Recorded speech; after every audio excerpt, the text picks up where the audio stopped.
All right, I'm Kevin Kenny, and the Ace Army have descended on 4th and Broadway. They've taken over our studio. I gotta introduce him. Let me introduce this guy. All right, he is a founding member of the rock band Kiss. You ever heard of him? He is a rock and roll Hall of Famer, and his brand new album, Spaceman, is due out everywhere. Drum roll indeed. This Friday, October 19th. Please, let's give a warm welcome to Ace Frehley.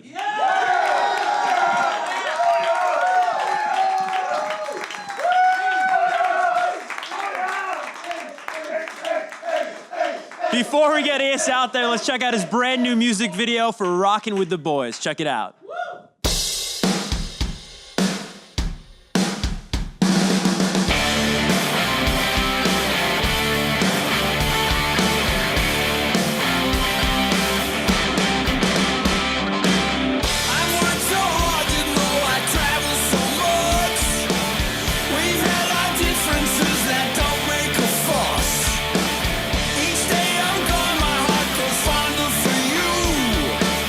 We've had the best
Joining me now, live on stage, Mr. Ace Frehley.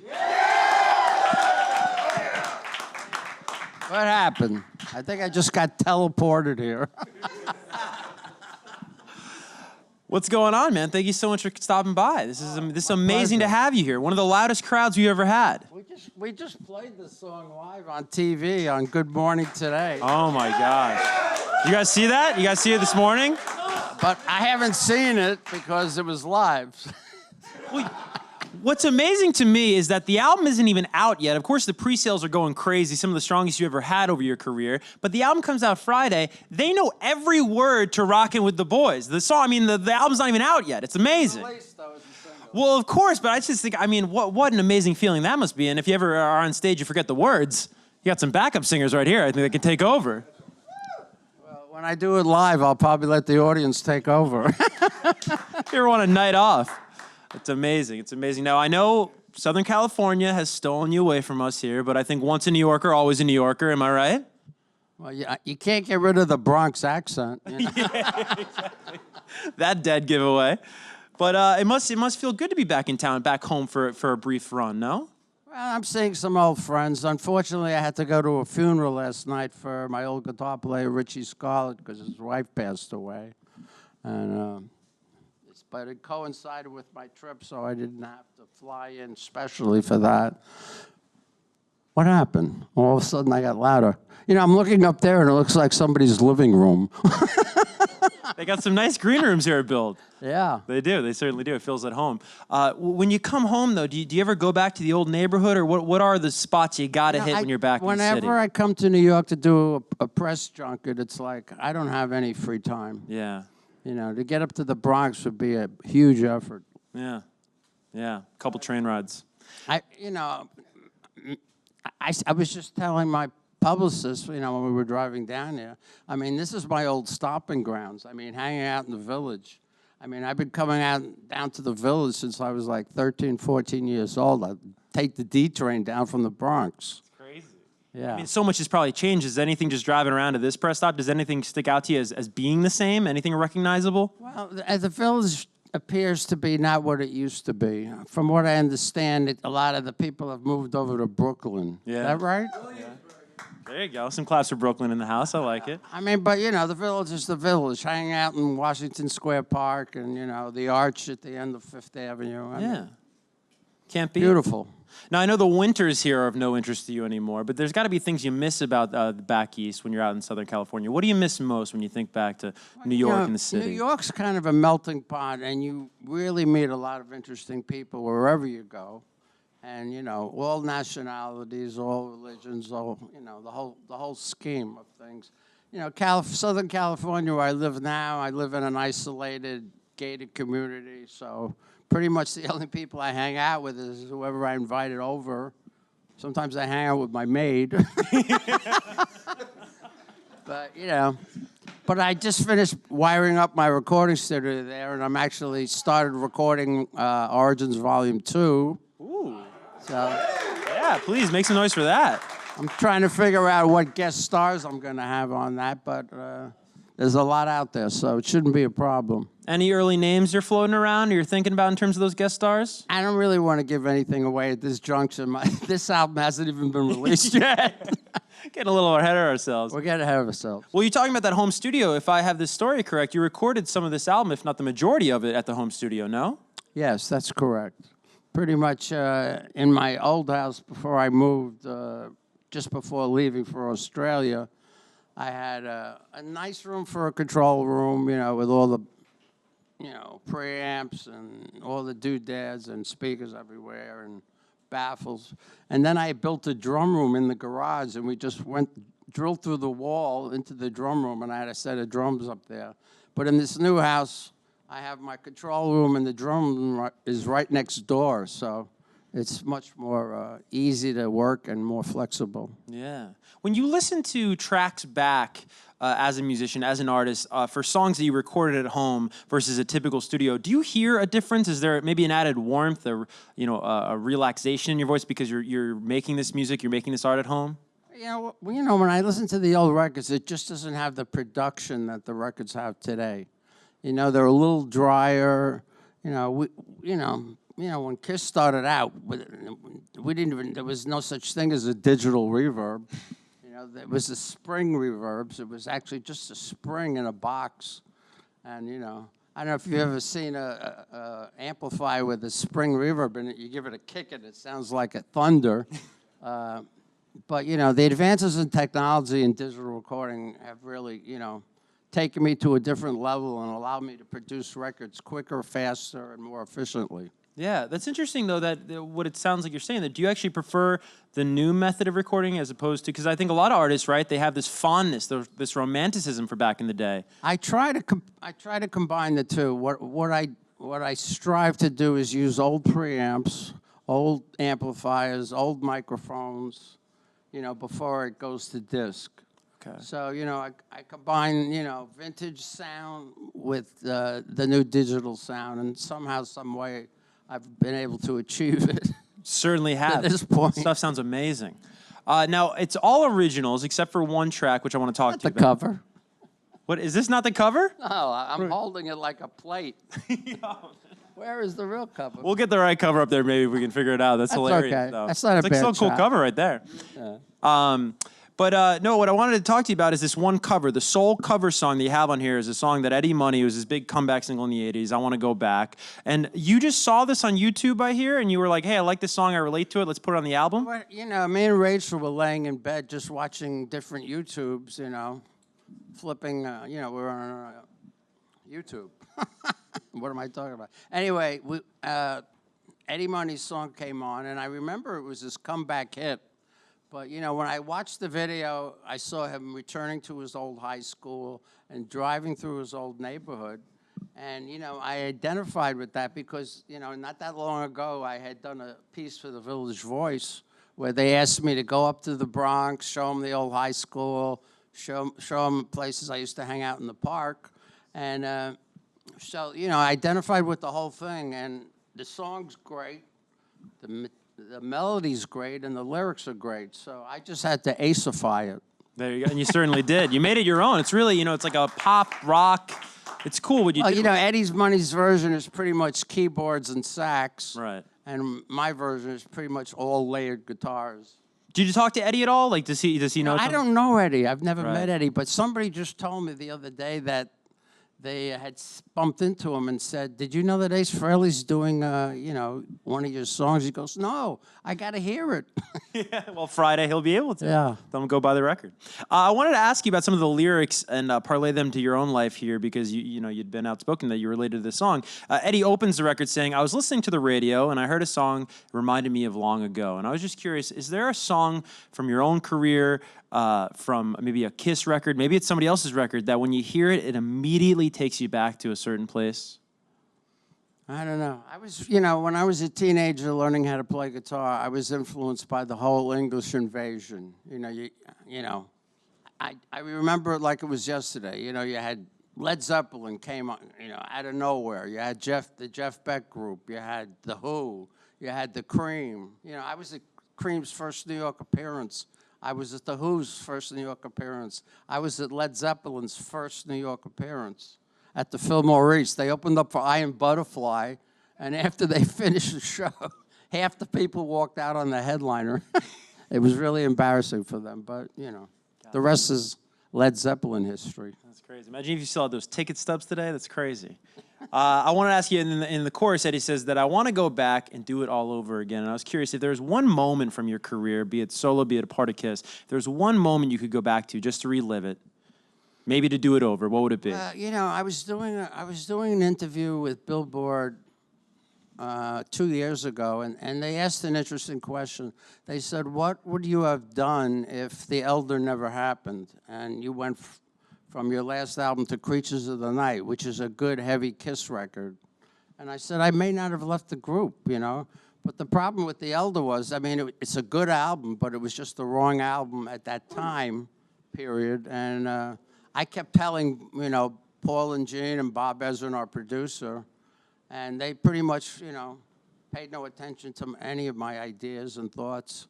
And, the album really didn't do very well, and it was a lull in Kiss's popularity. And then they did exactly what I wanted them to do. They came out with a heavy record, but I had already decided to leave the group, so it was kind of after the fact. Well, I was reading recently that this year marks 40 years since the solo album, and you guys going off and doing the solo records. I'm curious, of course, you're a big fan of yours. Gave us New York Groove, of course, that first solo album. But if you were to talk about, yeah, please. If you were to talk about Ace.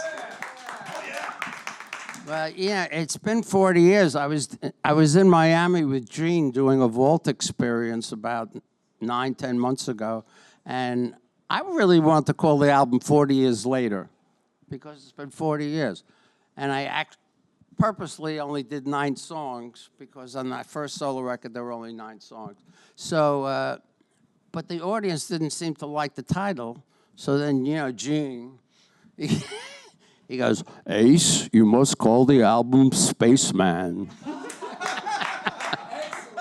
So I kind of went with Gene's idea. Yeah, there you go. Now, it's funny because Gene worked on 2 of the songs on the record. What came first? Was it that moment in Miami, or were you guys already working on material? Or no, I had already been working on the album. I think was already mastered at that point. Oh, okay. Well, almost. I think we were in the mixing process, and every song was recorded at my studio except for Quantum Flux, the instrumental. And what had happened, I went up to Los Angeles, to work with my mixer, Warren Huart. He has a little studio. And I said to Warren, we have 10 songs, but no, we had 9 songs. And I said, and that's the amount of songs I want to put on the record. But none of them are instrumentals. So he said, yeah, every one of your studio albums has had an instrumental on it. So he said, you got any ideas? So I pulled out my guitar and played this instrumental idea song that I had written about 8 years ago. And he said, that's great. Let's develop it. And, he put the click track on, and I started playing the parts, and then I doubled it and tripled it. Actually, Warren played a little lead guitar on it. And it just all came together within a matter of like 3 or 4 hours. And then a couple of days later, we had Matt Starr come in and play drums to the click track. Done. And there you have it. So all the other records are at home, I guess. You recorded at your home studio. So the ones with Gene, the 2 songs, which are those? The 2 songs I did with Gene, yeah, we were recorded with a click track, and then drums were added later. And the titles of those 2 tracks? I'm sorry? The titles of those 2 tracks that you worked on with Gene? One of them opens the album, and it's called Without You, I'm Nothing. And the 3rd song on the record is called Your Wish Is My Command. And those are the 2 songs that me and Gene put together rather rapidly. I mean, he came down to, and within 3 or 4 hours, we had written both songs. Wow. That the first track that opens the album, can you remind me of the title you just said? Your Wish Is My Without You, I'm Nothing. Without You, I'm Nothing. No, I haven't heard that song yet. Is that at all, is it fair to say that's maybe a sentiment towards Gene and the guys, or? It's one of the strongest songs on the album, and it's one of my favorite guitar solos as well. And I'm sorry nobody's heard it because they don't know what I'm talking about. But hopefully I think everybody's going to love that track. And Your Wish Is My Command just came out fabulous. I came up with the idea to do the a cappella part in the beginning twice before the actual music came in. And, but that's fun. That's the fun I have producing my own records. I call the shots. When I worked with Kiss, it was like fighting with 4 guys and a producer. And, now that I produce my own records, I have complete freedom. Yeah, it's amazing. The modern music industry, music model. There's another song, the Rockin' with the Boys, that we heard here in studio. We played the music video for. That, to me, I hear that's like a love letter to these fans that have been so loyal over the years. Can you take us inside? Yeah, please. Round of applause for you guys. Well, actually, I wrote that chorus in the 70s. No way. And it really was about Kiss. Rocking with the boys, because we were always on tour, and we always left the wives behind for the most part. So, that was the sentiment behind that chorus. But I was never happy with the verse or the bridge. So when I was putting songs together for this record, I basically took that chorus and rewrote the verses and the bridge, and came together all of a sudden. Yeah. Definitely. And then Took me a while. yeah, just a couple decades. 30 years. Yeah. No, it came out phenomenal. I mean, again, how you. passionate these people were just singing it was amazing. Another song I wanted to ask you about off the record that we've been lucky enough to hear as a lead single is Bronx Boy. Yeah. Can you talk about that record? Yeah, I'll tell you about Bronx Boy. A friend of mine, Ronnie Mancuso, who co-wrote the song, he brought this song over to my house. It was called Green Tea. And it was like an anti-drug song. And I really didn't want to go there. You know, I've been sober 12 years, and I don't want to preach to anybody. You know, if you want to drink and take drugs, that's your business. I did it for, you know, God knows how long. You know, but, you know, the reason I called my book No Regrets is I felt I had to go through all that nonsense to get to where I am today, 12 years sober. But, yeah, please, guys, congratulations. Just last month. Don't worry about it. And it's huge. So Ronnie brought over this song and it was called Green Tea, and I said, I like the music, but I hate the lyrics. So pretty much we erased all the lyrics, and I rewrote all the lyrics, and pretty much it's kind of autobiographical about growing up in the Bronx. That's amazing. Not that amazing. No, I think that's amazing. You took a song that was about something entirely different, and then you gave us a song we all know and love now. Well, the music was already written, so all I had to do was come up with lyrics. I don't think that in a half an hour. I think that's tough for many musicians. Sometimes I actually feel like they're beamed into my head when I'm writing them down. I can't write them down fast enough. I think I'm getting help from up there. Yeah. You know, whoever they are. You exactly. You know, you kind of you gloss over the fact that you just celebrated your 12th anniversary of sobriety, which again, congratulations, it's huge. If I could ask you though, because you have friends around the world and we have viewers watching at home that are probably or know someone or maybe personally dealing with you know, issues of addiction or issues of substance abuse, what was it for you, if you don't mind me asking, that finally after so many years just clicked and you were able to I had conquer gotten it? sober a couple of times, but it only lasted a year or a year and a half. You know, I was sober, and then all of a sudden I'd go on a tour, and I'm on a bus with everybody else drinking and partying and smoking pot. And, you know, I lasted about 2 weeks, and then all of a sudden I'm drinking a beer. You know, it's really tough. The only way to really get sober is to get rid of all the friends that you used to get high with and surround yourself with sober people. And, you know, after a while, once you get strong enough, you know, the first couple of years is the hardest, but, you know, after a couple of years, you know, you pretty much can be around people that are using alcohol or drugs, but I try to keep my distance. You know, I don't allow it backstage at any of my concerts or on the tour bus, so, you know, that's the way I do it, you know. But I hate to preach about it because, you know, so many people can drink and go home and be fine, you know. I used to drink and end up with my car into an oak tree, you know. So I needed to stop.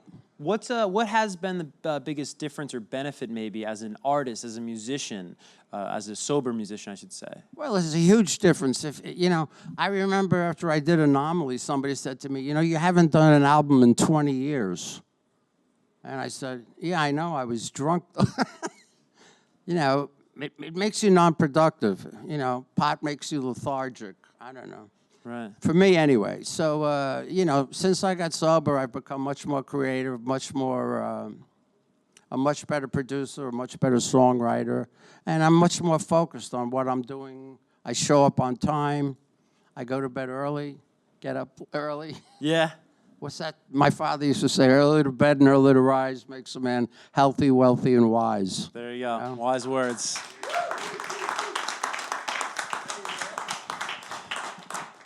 So there's a lot of chatter online, of course, and you seem to be, you know, very up on what they're saying on the internet about you and about Kiss.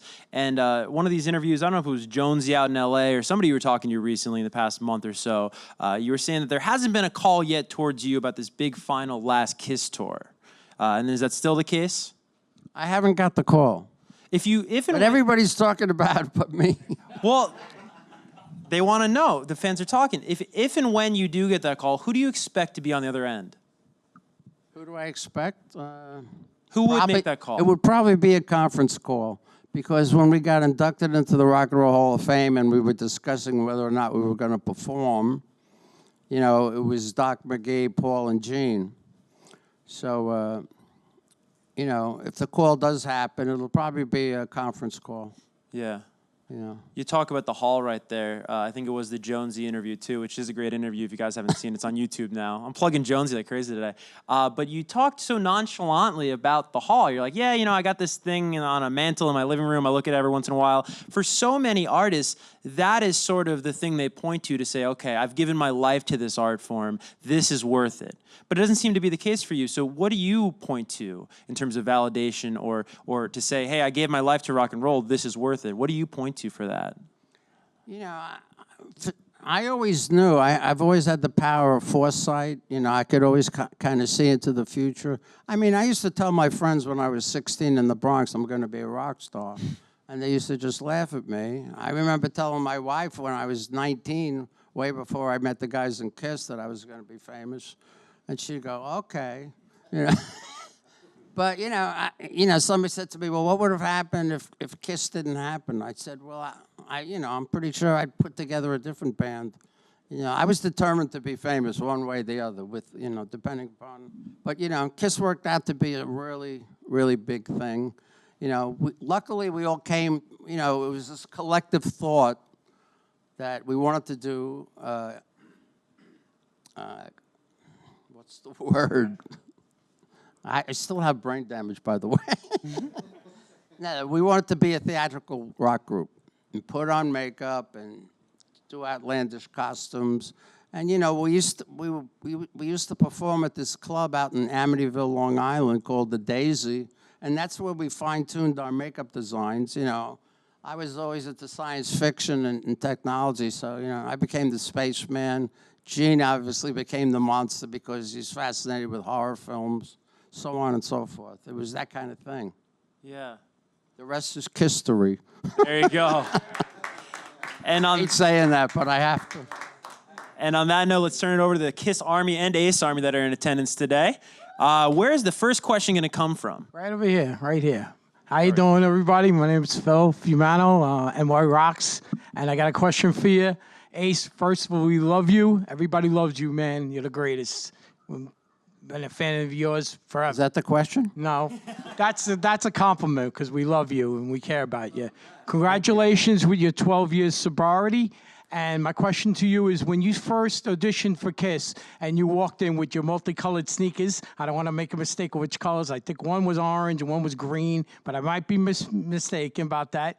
When you walked in and auditioned, was Bob Kulick ahead of you and you walked in? Could you walk us through that? And Pepe Castro, did he teach you how to play guitar? Two questions, actually. I didn't exactly hear everything you said, but you mentioned Pepe Castro, who grew up in the Bronx, like 2 blocks from me. He was in that group, the Blues Magoos, who probably not many people know of, but they had a big hit called We Ain't Got Nothing Yet. But, he was very instrumental in jump-starting my career because that was a big hit. And he lived 2 blocks from me in the Bronx, and I said, if Pepe can do it, I can do it. We were in a basement one afternoon, and he was teaching me how to play bar chords. And I still talk to Pepe. He called me about 2 weeks ago. He's living down in Florida now. He married another woman, He married my girlfriend, actually, way back when. And but we've been friends forever. Yeah, that's awesome. Did I answer your question completely? A little bit. You were talking about the hear audition, everything. his memories of the audition for Kiss? When he went in and auditioned, he had the multicolored sneakers on, and Bob Kulick was there auditioning, and I think he was before him, and Ace just plugged in and started jamming out. Did you cut Bob Kulick in line when you were auditioning for Kiss? Bob Kulick was playing and Ace started tuning up. I walked in with 1 red sneaker and 1 orange sneaker. There we Everybody go. knows that. Okay. But I had a reverse Firebird, the same kind of guitar that Clapton used on his Farewell Cream tour. It was just 1 pickup with a bridge. And I walked in, and I sat over in the corner.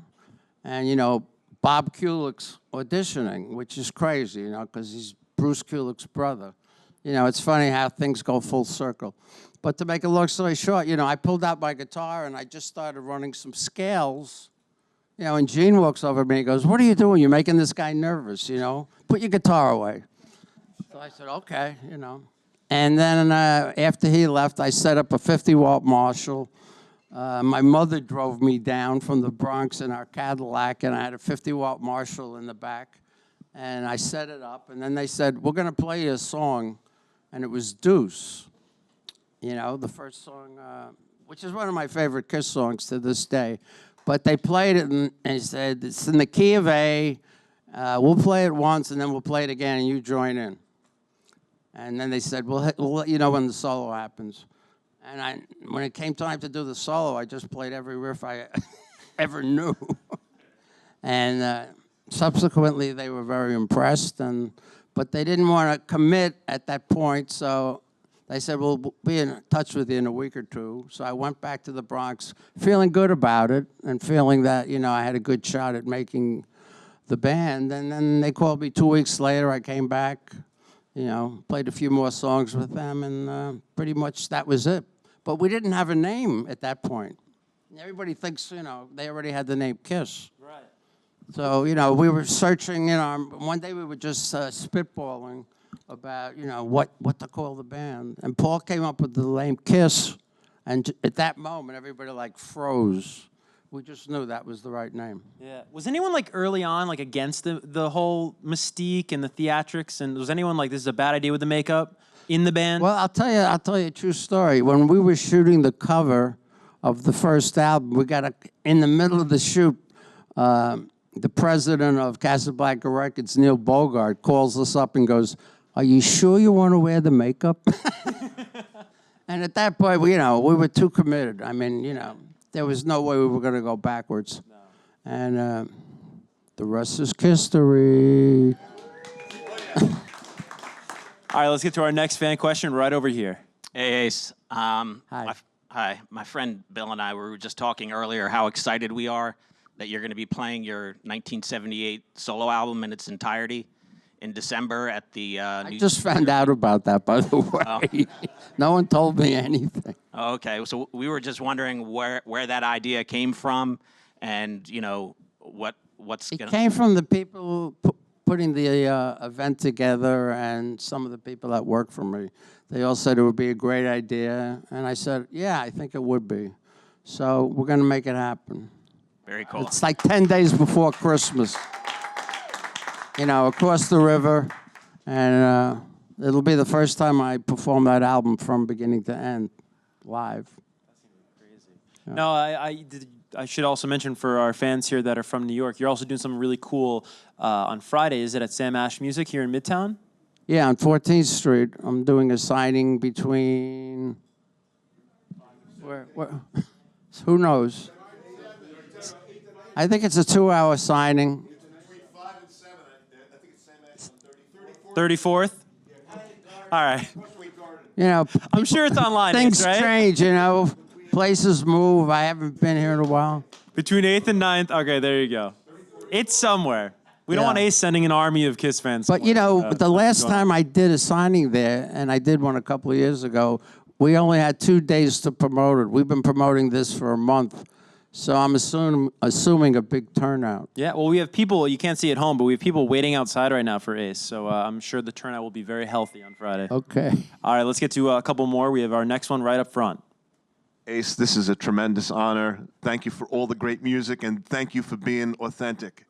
Proud member of the Kiss Army, Ace Army, and Ace Frehley Ozone on Facebook. Yeah. Thank you so much. Thank you. My question is, have you thought about putting out a live album, either a brand new live album or stuff from the vaults, and possibly re-releasing your old solo albums, remastering them? Well, you know, thinking about you, yeah. Thanks for the idea, by the way. If I'm gonna if I'm gonna perform, you know, my solo album from 40 years ago, you know, in December, it might be a good idea to record, you know, the session, the performance rather. Not a bad idea. You know, if we play it good enough, maybe it'll, you know, come up with a different cover or variation. Yeah. And well, thanks for the idea. Put them in the liner If we notes. do that, I'll give you some credit. Yeah, I was gonna say. You got to give my publicist your name, because I won't remember it if you tell me. All right, let's get to our final question of the day. It'll come from over here. So, hi Ace. It's an honor to be here, and I love your music. And I'd just like to say, because I'm a guitarist myself, and I love playing your music, like I want to ask you, what's a next step for starting to learn your solos? Next step, so he's a young guitarist, and I'm hard of hearing. It's not your fault, darling. he's a young guitarist looking for the next step, right? Of how do you improve or Well, start soloing. So. start soloing. Yeah. Okay, so what is your advice for a young guitarist trying to start to soloing? Practice, practice, and more practice. You know, you have to be dedicated to it. You know, I've worked with so many musicians, you know, when I was growing up in the Bronx, and, you know, they'd have normal jobs, and they just never took it seriously. To me, it was like I was going to make it or I was going to die. You know, it was all or nothing. And if you can make that type of commitment and you have the talent and you have the looks, and you definitely got the looks, baby. You know, but you know, you got to really be dedicated to it. And even when you get, you know, even when bad news happens, I actually got kicked out of a band because I played guitar too loud. And then I told the booking agents, you know, who fired me, I said, watch and see what happens in 5 years. You know, and then they ended up at a Kiss concert, and they came up to me and apologized. Yeah. But, you know, life is funny, but you have to be dedicated. Yeah. What was your name? Damien? Damien? Damien, you want to show Ace your shirt? He's got a sweet Ace Frehley shirt. I don't know if you see that. Oh, great. Pretty awesome.